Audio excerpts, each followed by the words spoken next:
L'économie sociale et solidaire vient-elle d'entrer en crise avec la baisse drastique de ses budgets un peu partout, en région Auvergne-Rhône-Alpes, en Pays de la Loire, dans le département de l'Hérault et au niveau de l'État, dans la plupart des politiques publiques que couvre aujourd'hui l'économie sociale et solidaire. J'entends par là la culture, le social, les solidarités, l'éducation populaire ou le secteur humanitaire notamment. Les budgets sont parfois littéralement sacrifiés et derrière les budgets, il y a des hommes, des femmes, des enfants que les acteurs de l'économie sociale et solidaire ne pourront plus aider parce qu'il y a des associations, des employeurs de l'ESS qui vont mettre la clé sous la porte. Bonjour David Cluzot. Bonjour. Vous êtes, David, le nouveau président de l'UDES, le syndicat des employeurs de l'économie sociale et solidaire. Vous avez succédé le mois dernier à Hugues Vidor qu'on a reçu plusieurs fois sur ce plateau. Cette entrée en matière, elle est assez difficile parce que les temps sont durs. Est-ce qu'on peut résumer la situation en disant que l'économie sociale et solidaire est entrée dans l'hiver et que l'hiver sera long? Oui, elle est entrée dans l'hiver, c'est une certitude, et les temps seront durs. Et aujourd'hui, les perspectives que les solutions ou que des éclaircies apparaissent à court terme sont assez peu favorables. On est sur des auspices effectivement qui sont très complexes. En fait, quand on fait le tour aujourd'hui de ce qui se passe, on a une crise budgétaire très forte, et ce qui est tout à fait différent d'une crise économique. On a connu plein de crises économiques, on a connu la crise de l'inflation, mais finalement, dans ce type de crise-là, les acteurs de l'ESS sont strictement au même niveau que les autres acteurs économiques. On dit d'ailleurs souvent qu'ils sont résilients et qu'ils résistent mieux. Tout à fait, parce qu'ils ont une gestion qui est différente, parce qu'il n'y a pas besoin d'avoir des excédents, parce que souvent ils ont été suffisamment prudents. Dans l'ESS, en particulier dans le secteur associatif, on est encore sur des gestions prudentes, parfois même de bons pères de famille, et c'est ce type de gestion-là qui ont permis de passer les différentes étapes, le Covid, les crises inflationnistes, ces quelques années-là. Et juste pour préciser, pour finir un tout petit peu mon propos, c'est que les crises économiques, nous y sommes plus résilients, mais nous sommes touchés de la même manière que l'ensemble des autres secteurs. Par contre, la crise budgétaire va venir impacter plus nettement le secteur de l'économie sociale et solidaire, parce que le secteur de l'économie sociale et solidaire est en cheville extrêmement étroite avec le développement des politiques publiques sur l'ensemble du territoire. Et donc là, ça change tout. Qu'est-ce qui remonte du terrain? Qu'est-ce qui vous remonte comme information? Est-ce qu'on est encore dans une phase de crainte, ce que l'on redoute qui va arriver en 2025, ou déjà il y a des interruptions d'activité, peut-être des fermetures de structures associatives notamment? Un peu l'un et l'autre. Aujourd'hui, nous, ce qu'on pense et ce qu'on est en train de projeter, c'est que la situation va se durcir, va se tendre très fortement à partir du second semestre. Pourquoi le second semestre? Parce qu'en réalité, ça fait quand même 6 mois, 5-6 mois qu'on est dans une position assez attentiste, et que pour le moment, les décisions n'ont pas été enclenchées parce qu'il reste toujours l'espoir de négociations, de discussions qui auraient peut-être pu permettre d'avoir des postures ou des enveloppes supérieures à celles qui ont été votées. Vous pensez qu'on peut encore gagner quelque chose? On peut limiter la casse? Alors, du point de vue du budget de l'État, sans doute pas. En tout cas, pas d'une manière générale. Peut-être qu'on peut encore aller travailler avec les différents ministères sur les arbitrages budgétaires qui vont être faits, parce que c'est des grandes enveloppes. Si on prend la mission travail, par exemple, la mission travail, c'est 4 milliards d'euros d'économie. Donc 4 milliards d'euros d'économie qui vont aller toucher l'apprentissage, qui vont aller toucher les emplois aidés, qui vont aller toucher l'insertion par l'activité économique et un certain nombre d'autres choses. Aujourd'hui, par exemple, ce qui est annoncé pour le secteur d'insertion par l'activité économique, c'est moins 80 millions d'euros. Moins 50 millions d'euros sur le fonctionnement, les aides au poste, et moins 30 millions d'euros sur la formation professionnelle. On a fait un article complet sur Mediatico sur le sujet. Je l'ai vu, très bon article. Non, mais c'est vrai, et avec le collectif de l'IAE, et c'est assez intéressant, parce que là on peut encore aller chercher les choses en disant: vous avez besoin de faire 4 milliards d'euros d'économie, mais pour autant, est-ce que c'est sur ce type d'arbitrage budgétaire que vous devez agir ? Voilà. Et là, on a peut-être quelques marges de manœuvre. Elles sont en fait extrêmement faibles, puisque c'est des budgets qui sont en réduction. Et le risque, si on dit faites un effort sur l'IAE, c'est que l'effort soit porté par ailleurs sur autre chose, sur les emplois aidés par exemple, ce qui nous arrangera pas par ailleurs du point de vue de l'économie sociale et solidaire. La complexité de la situation aujourd'hui, c'est que le budget de l'État, on ne peut pas beaucoup y toucher. Le budget d'État va demander aux collectivités territoriales de faire des efforts massifs, que les collectivités territoriales ont commencé, et peut-être qu'on en reparlera, à travailler et à anticiper des coupes budgétaires, mais déjà que les collectivités territoriales ont retardé le vote de leur budget. Ce qui fait que dès aujourd'hui, pour répondre à votre question, on a des structures de l'économie sociale et solidaire qui sont en difficulté parce que les collectivités territoriales ne peuvent pas répondre, ne peuvent pas procéder à de l'achat public, par exemple de l'achat de formation tel qu'elles le faisaient d'habitude en début d'année, ou alors libérer les subventions pour un certain nombre d'organisations de l'éducation populaire ou de la culture. Et donc on a déjà une tension en trésorerie qui est extrêmement forte. Donc il y a quelques périls immédiats qui apparaissent et sur certains secteurs. Je vais reprendre celui de la formation professionnelle. On a déjà des PSE, donc des plans de sauvegarde de l'emploi, qui arrivent. J'en ai un en mémoire en région Bretagne qui va concerner 100 salariés. C'est véritablement pas neutre. Et d'ores et déjà, ce qui a été pris comme décision, et ça nous remonte très fortement, on n'est pas encore sur l'arrêt d'activité, mais ça risque d'arriver. C'est dire, on ne remplace pas. On ne fait pas de recrutement nouveau. S'il y a un arrêt maladie ou un congé un peu long, eh bien on va pas remplacer. Donc il y a quelque chose qui est extrêmement prudent. Et donc, sans aucun doute, non pas de l'arrêt, mais des rétractations d'activité dans une perspective de prudence, en attendant que les décisions soient confirmées ou empirent au niveau local comme au niveau national. David Cluzot, vous êtes aussi le délégué général d'Exopé, le syndicat professionnel de l'éducation populaire. Qu'est-ce qu'il en est dans l'éducation populaire ? L'éducation populaire, en fait, l'éducation populaire, c'est comme tous les autres secteurs. Avec cette différence que dans l'éducation populaire, la plupart des compétences, la plupart des activités des acteurs associatifs d'éducation populaire ne relèvent pas de compétences obligatoires. Donc, s'il y a des restrictions budgétaires, elles peuvent assez rapidement faire l'objet d'arbitrages négatifs. Je me souviens, lorsque Michel Barnier avait déposé sa première proposition budgétaire d'un maire d'une grande métropole française qu'on interrogeait en disant mais comment ça va se passer pour votre commune, pour votre collectivité avec ce qu'on vous demande à faire comme effort. Premier exemple que prend ce maire-là, c'est de dire mais en fait moi on me demande 20 millions d'euros d'économie, c'est le budget de l'animation périscolaire sur mon territoire. Et on voit bien que c'est l'exemple qui est saisi tout de suite. Voilà. Et c'est là où on va pouvoir aller faire des arbitrages parce que c'est possible. Et si on prend sur les régions françaises, les grandes régions françaises, c'est un peu la même chose. C'est-à-dire que les trois grands postes de dépenses des régions, c'est les lycées. On ne va pas aller faire, et puis on ne le souhaite pas, aller faire des économies sur le fonctionnement des lycées en coupant le chauffage, etc. Donc on va plutôt préserver, voire amplifier l'effort sur les lycées, et c'est bien normal. C'est le transport, les mobilités, et notamment tout ce qui va relever du TER. C'est pareil, c'est quelque chose qui est difficile à bouger parce qu'on est sur des planifications qui sont pluriannuelles. Puis après, ça va être la formation professionnelle. Donc le budget de la formation professionnelle, qui a moins d'effet sur la vie des gens, qui a moins d'effet sur la collectivité d'une manière générale, en tout cas d'effet direct, est un des budgets qui va être très vite impacté pour les régions. Puis après, tout ce qui relève de compétences qui sont des compétences partagées, en tout cas pas des compétences obligatoires, la culture, le sport, l'économie sociale et solidaire d'une manière générale.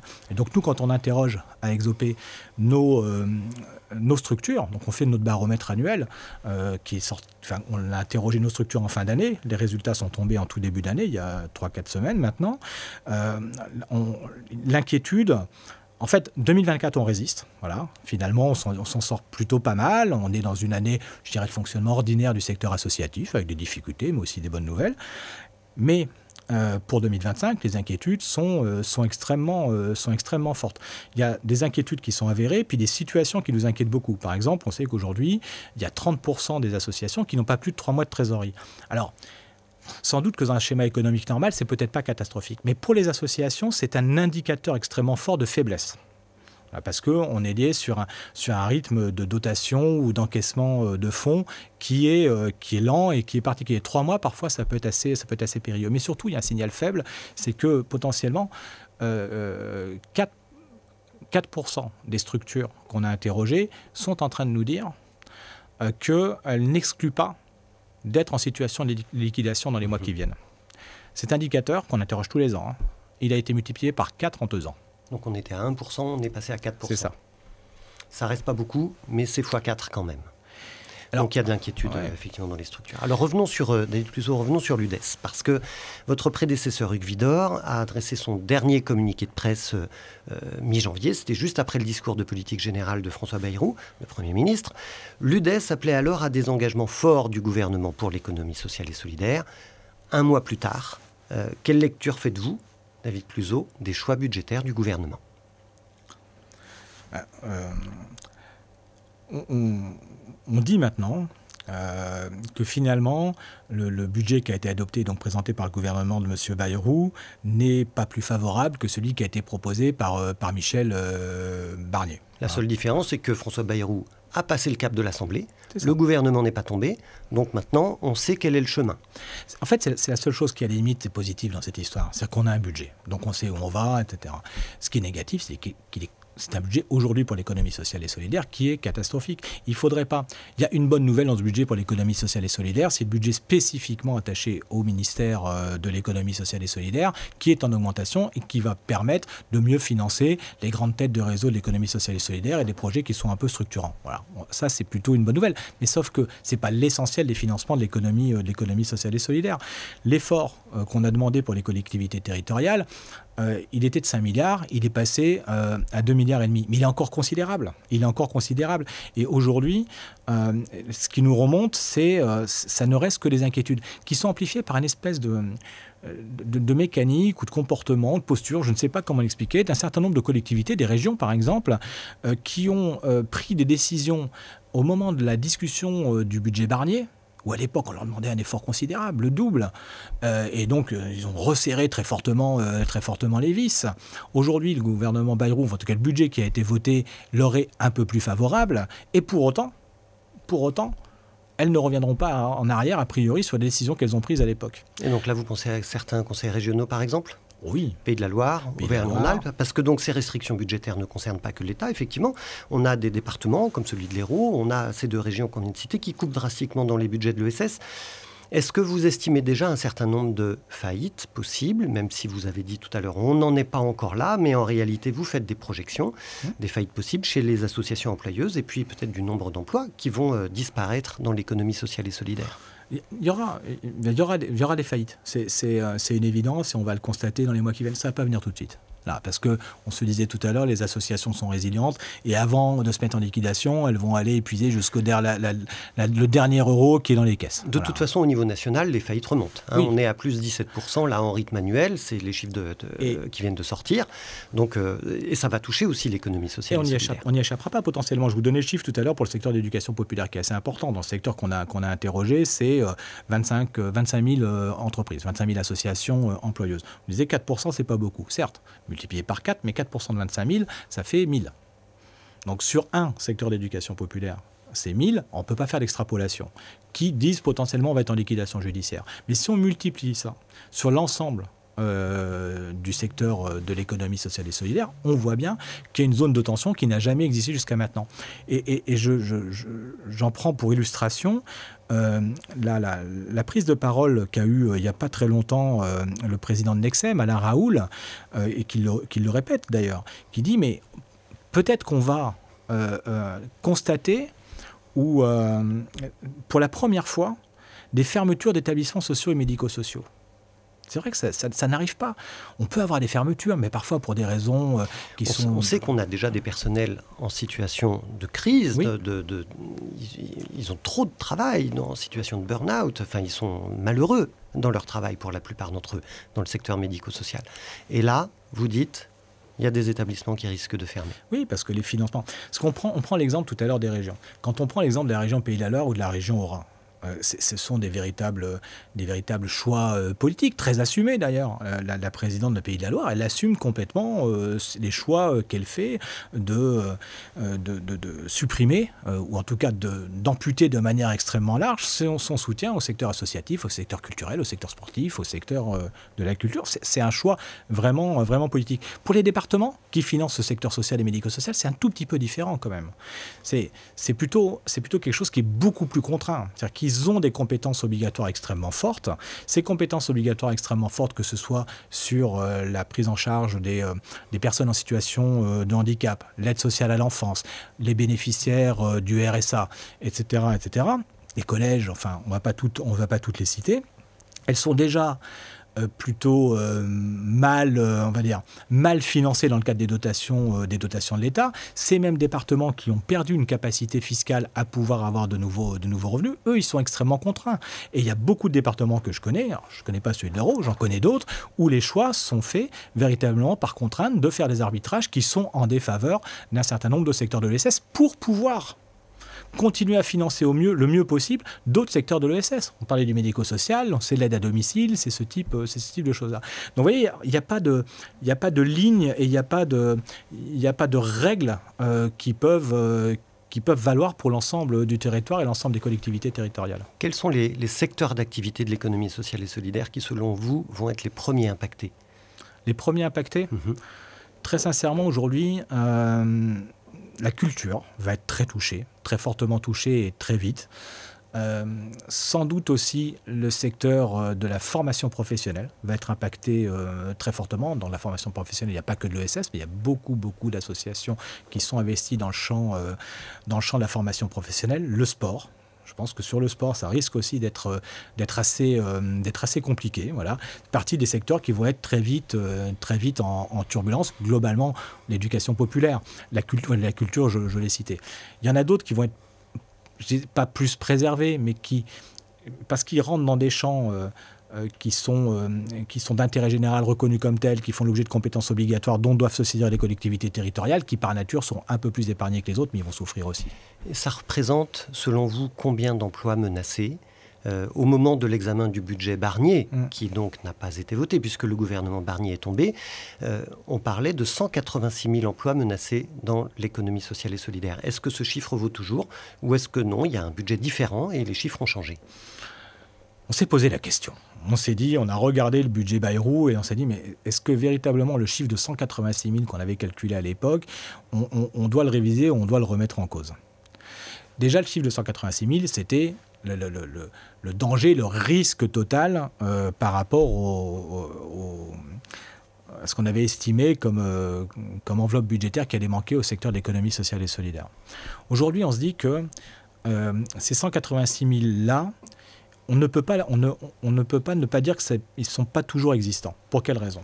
Certes, il y a un impact budgétaire qui est moindre, mais ce qu'on n'est pas mesuré dans la première version, c'est que les 10 milliards d'euros en moins, ou 8 milliards d'euros en moins, je n'ai plus le chiffre exact en tête, sur les budgets de l'économie sociale et solidaire, potentiellement, c'est pas simplement 186 000 emplois qui vont se perdre, mais c'est potentiellement beaucoup plus. Parce que ce qu'on n'avait pas imaginé ou calculé, c'est effectivement les structures qui allaient mettre la clé sous la porte. C'est tout l'écosystème qu'il y a autour. C'est tout l'écosystème, c'est ça qui aujourd'hui est en fragilité. Donc 186 000 emplois en danger, de manière globale, c'est un chiffre qui nous semble vraiment quelque chose de juste. C'est un risque et nous allons tout faire pour que ce risque, bien évidemment, ne se réalise pas. Est-ce que dans ce contexte particulièrement difficile, est-ce que l'économie sociale et solidaire a les moyens et les ressources de se serrer les coudes, de se soutenir et de compenser d'une façon ou d'une autre les commandes publiques qui ne vont pas venir? Ou est-ce qu'en réalité, on a beau être un écosystème vertueux et qui porte les mêmes valeurs, on ne sait pas bien s'organiser pour résister quand l'hiver est là?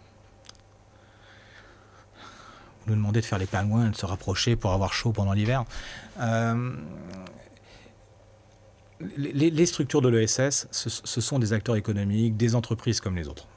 Donc elles vont, si jamais elles sont en difficulté, si elles n'ont plus de modèle économique, s'il n'y a plus d'achat de leurs prestations, s'il n'y a plus de commandes publiques, s'il n'y a plus de subventions, s'il n'y a plus de clients, je les appelle comme ça, c'est pas comme ça qu'il faut les appeler, mais des usagers, des bénéficiaires, des clients voilà. Aussi parfois, oui. Évidemment, on va être en difficulté comme les autres.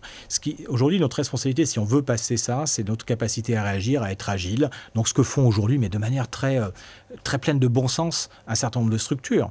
va retarder nos investissements, on va retarder nos recrutements, on ne va pas remplacer tout de suite, on va réduire l'activité. Donc on va essayer effectivement d'abord d'être dans un espèce de mode de veille, comme celui qu'on met sur le téléviseur. On va consommer moins, on va être moins énergivore.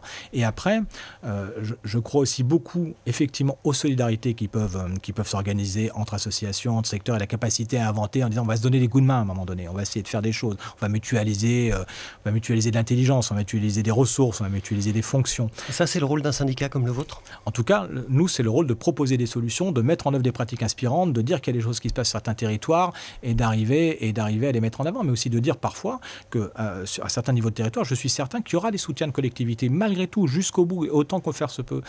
Et notamment, beaucoup de collectivités qui vont maintenir les dispositifs d'accompagnement type DLA, type CRES, qui sont extrêmement importants au moment des crises, alors que d'autres qui nous disent, et c'est le cas de la région Auvergne-Rhône-Alpes, qui nous disent mais en fait vous allez être en crise et puis ça va être difficile pour vous. Quelle est la première décision prise par le président de la région Auvergne-Rhône-Alpes? C'est de ne plus financer la CRES, c'est de ne plus financer le DLA, donc de ne plus financer les dispositifs d'accompagnement qui nous permettraient de nous serrer les coudes, comme vous l'évoquiez tout à l'heure.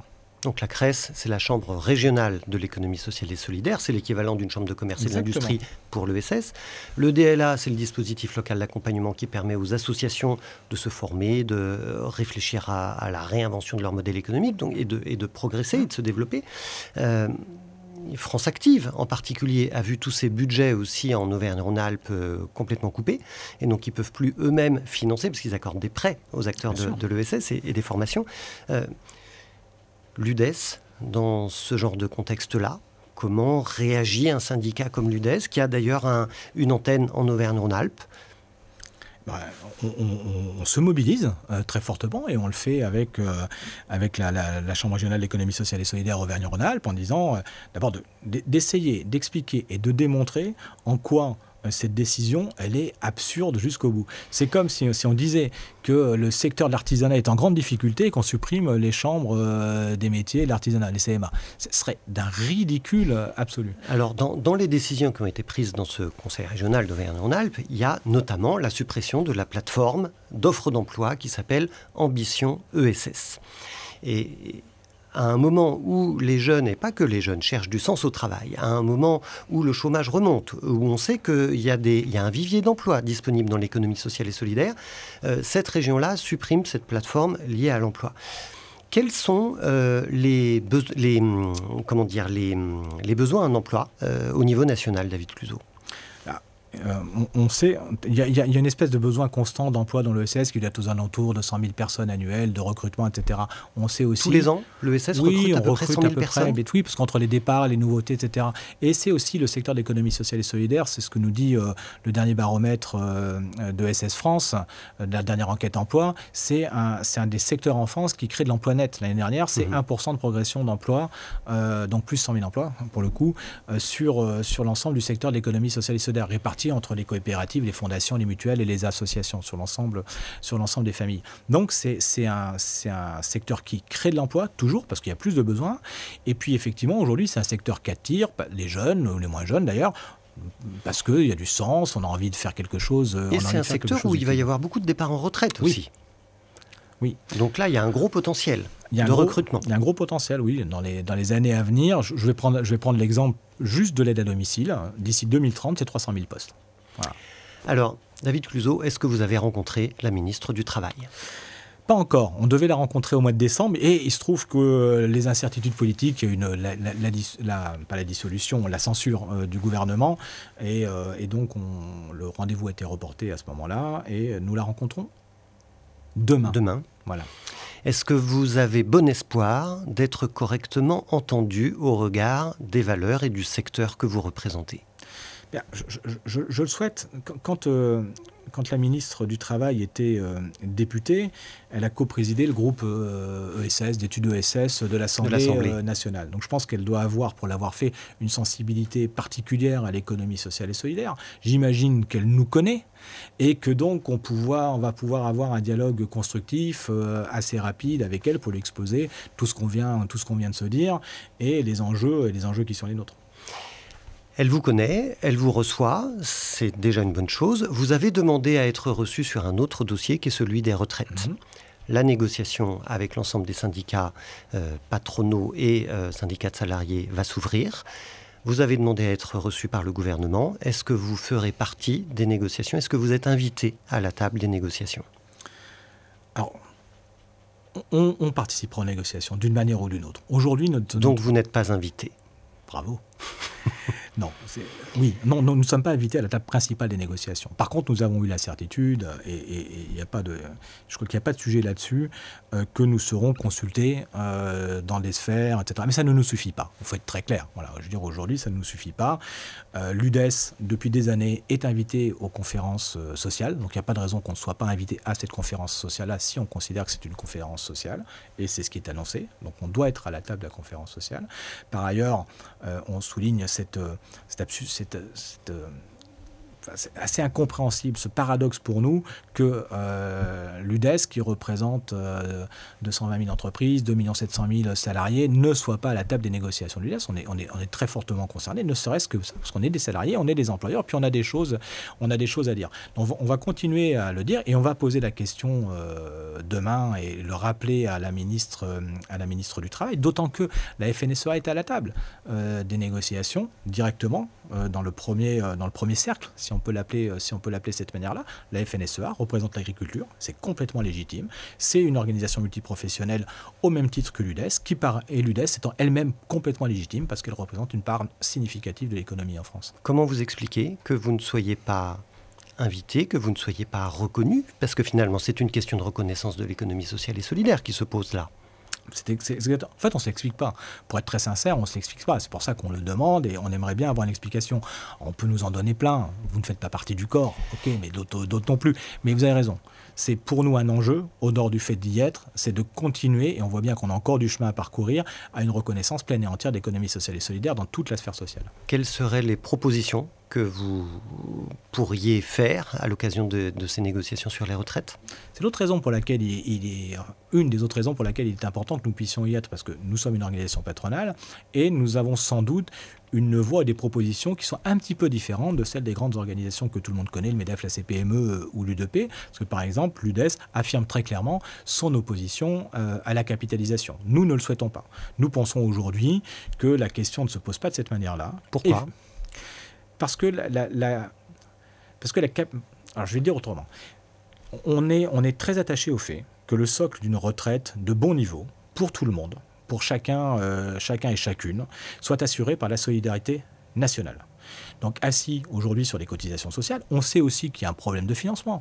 La Cour des comptes vient de le dire, et donc il faut sans doute réfléchir à une réforme globale du système de financement de la protection sociale en France. Mais on pense qu'il faut quand même que ça soit assis sur la solidarité nationale et intergénérationnelle, et c'est pour ça qu'on propose que des pistes soient ouvertes en termes de fiscalité. Réexaminons la fiscalité.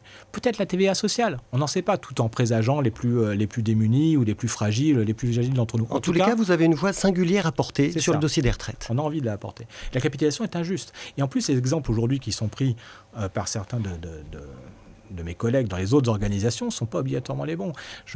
L'un d'entre eux, notamment, répète souvent que... prend l'image de la fonction publique en disant la fonction publique, il y a déjà de la capitalisation, il y a préfonds. Ouais, mais c'est la vérité. Oui, il y a préfonds. Mais comme dans les entreprises privées, il y a déjà des PER, des PERCO, etc., où il y a de la capitalisation et du plan épargne retraite. Sauf que ce sont des choix individuels en complément d'un bon niveau de retraite et que si on prend préfonds, ça concerne...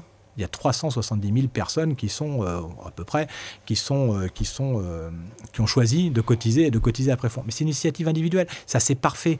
Mais on doit, nous, aujourd'hui, garantir le collectif. Et après, chacun individuellement fera en fonction de ses moyens, de ses besoins, de ses envies, de son projet de vie, pour pouvoir capitaliser plus s'il en a envie. Notre responsabilité sociale, sociétale, est de garantir le meilleur niveau à l'ensemble des salariés et des actifs.